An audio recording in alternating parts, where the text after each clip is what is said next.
نبی کریم علیہ السلام نے فرمایا 3 چیزیں جس میں ہوں گی اس کو اسلام کی حلاوت نصیب ہوگی۔ کوئی فکر ہے چاہیے کہ نہیں؟ کیوں بھائیوں؟ کہ صرف برفی، گلاب جامن اور مٹھائی کی حلاوت ہی چاہیے۔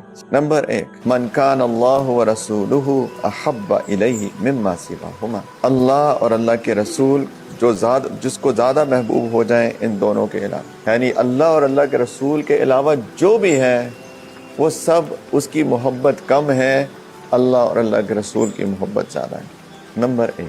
نمبر 2، وَمَنْ أَحَبَّ الْمَرْءَ لَا يُحِبُّهُ إِلَّا لِلَّهِ، جو کسی شخص سے محبت کرے لیکن اس شخص سے محبت ہو صرف اللہ کی خاطر، بس مجھے اپنی بیوی سے محبت ہے اللہ کے لیے، مجھے اپنے والدین سے محبت ہے اللہ کے لیے، مجھے اپنی اولاد سے محبت ہے اللہ کے لیے، مجھے اپنے بھائیوں سے محبت ہے اللہ کے لیے، صرف اللہ کے لیے۔ تب کیا ہوگا جب یہ چیزیں ہو جائیں گی؟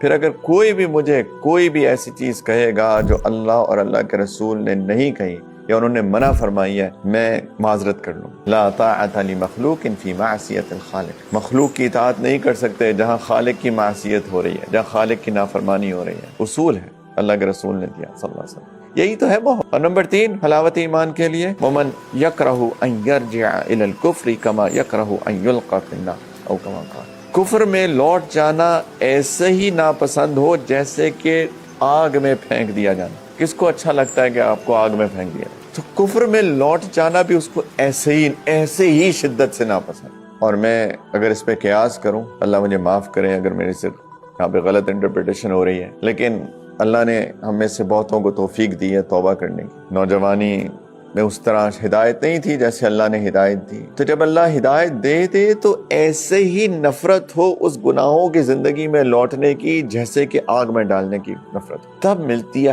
حلاوت۔